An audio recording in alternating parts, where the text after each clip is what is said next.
So it's on. All right, brother, let's start our nice conversation.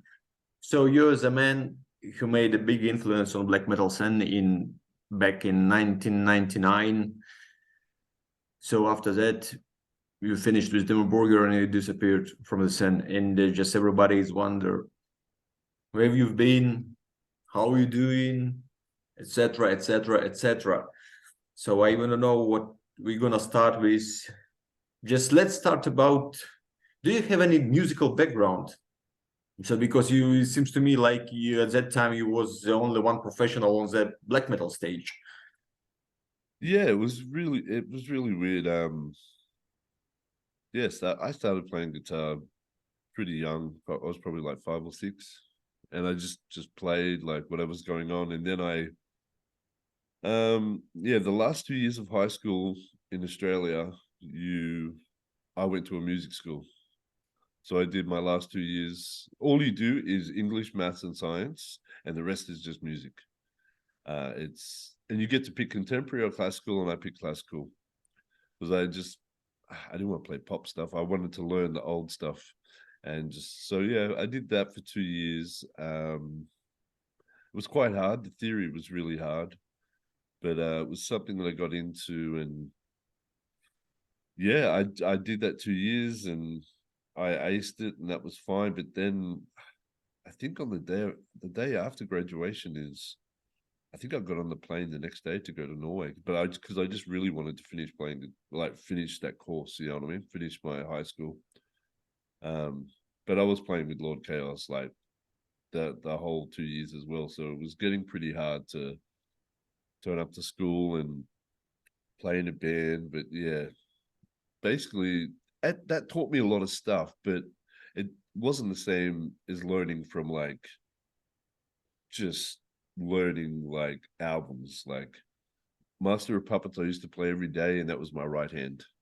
But then I would play Rust in Peace for Megadeth, and that was my left hand. So you have James Hetfield, and then you have Mustaine left. But then lead-wise, it's Marty and Alex Skolnick from Testament. Like, you know, Marty and Alex are like my biggest influences ever. And Rocky George from Suicidal.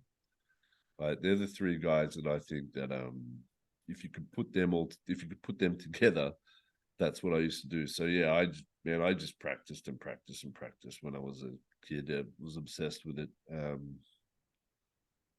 Yeah, but as in like formal training, yeah, I did a couple of years, my last 2 years of high school, but mainly it was just learning, just picking it up, and it took a long while, but once I picked that, like, yeah, I want to do this and fuck everything else, then it really started to change. So as Nagash said in interview, so he and Selenis was interviewed in 1997, and we can hear the section play in background. So he said that you got Australian Music Academy degree or something like that. Yeah, as I said, and it's from that last 2 years of high school. So basically you do the last 2 years of high school, but then you also get your degree in music at the same time. All right. So it's like a special school where you can't just go there. You still got to have good academics, but then you have to go and try out and all that stuff. So yeah, so basically you get a music degree at the same time as getting your high school diploma. That's good. And how did it happen you came to Norway? Well, we were playing Lord Chaos at that time, 94, 95. Started to take off here, and yeah, within like 6 months, 7 months, started headlining our own shows, and its following started to get big. And then you know Metallian from Slayer magazine? Yeah, he come to Australia just to have a vacation, and he was staying with Chris from Sadistic Execution in Sydney. He'd come to see a Lord Chaos show, and then the next day I got a call from Chris saying, "Oh, Metallian wants to talk to you." I said, "Fuck, it's Head Not Found Records." You know what I mean? And he come to my house and he goes, "We had just finished recording that Lord Chaos album, Thorns of Impurity, and he said, "Look, I was really impressed with your show last night. Who's releasing your album?" And I said, "Well, hopefully you." And that was the thing. Like, I have Metallion in my house, like wanting to sign my band to play on the same label as like Ulva and stuff. Like, it was just, it's something I wanted to do. But the singer from Lord Chaos, he wanted to sign for an Australian label, and there was stuff going on here and there, and in the end, we just said, "Look, we're just going to do a split release. I'll release that album in Australia, just on Australian record label, and the rest of the world, we're going to go through Head Not Found." And there was a lot of fighting in the band at that time because I thought it was ridiculous, like how we're not going on this label. So I left Lord Chaos straight away after that. I was like, "Well, you want to stay in Australia? They had different situations in their lives, but at that time, I was just fully into the music." So then I went to Norway, just a holiday for 3 months, and I stayed at Metallion's place, and I started to meet people here and there. I met I was in Sarpsborg, so I started to get good friends with the guys from Ragnarok. They're good guys. They're really good guys. And I had the next Lord Chaos album already written, but I didn't. Yeah, so when I was at Metallion's house, I said, "Look, I've got this new album for Lord Chaos, but because I've left that band, I'm just going to make this the first Carpe Tenebrum album." And he's like, "Sweet, we'll sign you right now. We'll go into the studio while you're here on your vacation." And that's why I recorded Majestic Nothingness while I was in Norway, just on vacation. And I didn't have a singer, obviously. And it was really weird because Shagarath come to Sarpsborg to play keyboards on the Ragnarok album. And then he stayed at Metallion's house. And while I was staying at Metallion's house as well. And one night, after he finished in the studio, he'd come back to his house. I was just sitting there playing guitar, just, practicing, doing my scales and all that stuff. Yeah, and he was like asleep on the ground. I thought he was asleep, but he wasn't. He was fucking listening to me, you know what I mean? And then the next day, I got a call from Nagash saying, "Look, dude, I need another guitar player to play in Covenant." Shagarath said that, like, maybe I should give you a call because it might work out. And I'm like, "Okay, I know Troll. I know the first Covenant album. Okay, this is cool." I said, "Look, while I'm here, I've got another month while I'm here. We'll just get together and rehearse." And I turned up to rehearsal, and I walked in there, and Hellhammer's setting up his drums. And I said, "What the fuck's going on here?" And he goes, "Oh yeah, Hellhammer's playing in Covenant now too." And my brain just melted. Do you know what I mean? Yes, And of course. it was just like, what's going on here? You know what I mean? And Throne hadn't been released yet. So all I knew of Dimmu and Covenant was Times Before the Light, Covenant, and like For All Tid and Stormblast as well. But I really like Stormblast, and I really liked In Times Before the Light. And yeah, man, just that first rehearsal, me, Nagash, and Hellhammer playing together. As soon as I just started playing the first few riffs that we kind of put together, I was just like, "That's it. I'm going back home next week. I'm selling all my stuff and I'm coming back. Like, we're doing this." You know what I mean? And then, yeah, I come back. I went home, come back to Australia. Within 2 weeks, I sold everything, dumped my girlfriend. You know what I mean? Just went, I'm out, because I thought this is going to be good. And then I come there, and me and Nagash and the Svad joined then as well, which was good. And then we started writing Nexus Polaris. But then Dimmu released Enthroned, and they had a tour. And yeah, Shagarath we were at Elm Street, the pub, one night, and he goes, "Hey man, do you want to play guitar on this tour?" And I went, "Yeah, fuck, I'll go play guitar on it." And we did that tour, and then they said, "Look, fucking everything's working out. you want to play in Dimmu as well? And I said, yeah, I'll play in Dimmu, but I want to be able to write, you know what I mean? I don't want to just be a guitar player that just you tell me what to play. Because I did try out for another couple of bands in Norway, and the auditions went well, but they were like, we write everything. You're never going to be able to write any music. Like, it is just what it is. And I was like, I really want to, I'm a writer, you know what I mean? So then, yeah, so within me moving to Norway within 6 weeks, I was in Dimmu and Covenant, and that's where it started, man. But I didn't have a house yet. I was still just sleeping on people's couches and friends here and there, and at the train station when no one was, there was no beds available. Yeah, because I had nothing, man. I was just in a stranger in a strange land, like you said to me, you know. And it took me 6 months to get my first apartment, and that was the first day I got them keys and put it in the door, and there was nothing. It was just nothing. And I just walked in with Just my empty guitar and room. my bag. Yeah, and I was just like, I put everything down and I went, oh, this is so cool. Now I have an apartment here, you know. And the only reason why I got that apartment because I was staying with Blasphemer from Mayhem, Runa, the guitar player. And he let me stay at his house for a while. And the guy who owned the apartment complex, he come around one day to talk to Runa, and I was there, and Runa said, oh, there's a spare apartment, like, in the next apartments over here. And he goes, oh, you know, Jay needs a fucking place to stay. And he's like, yeah, sweet, man. You know, just, you know, pay me 1,200 kroon a month, which is about 200 Australian dollars, which is so cheap and ridiculous, like a month. And I was like, yeah. And I was like, okay, so now I've got to get $200 a month.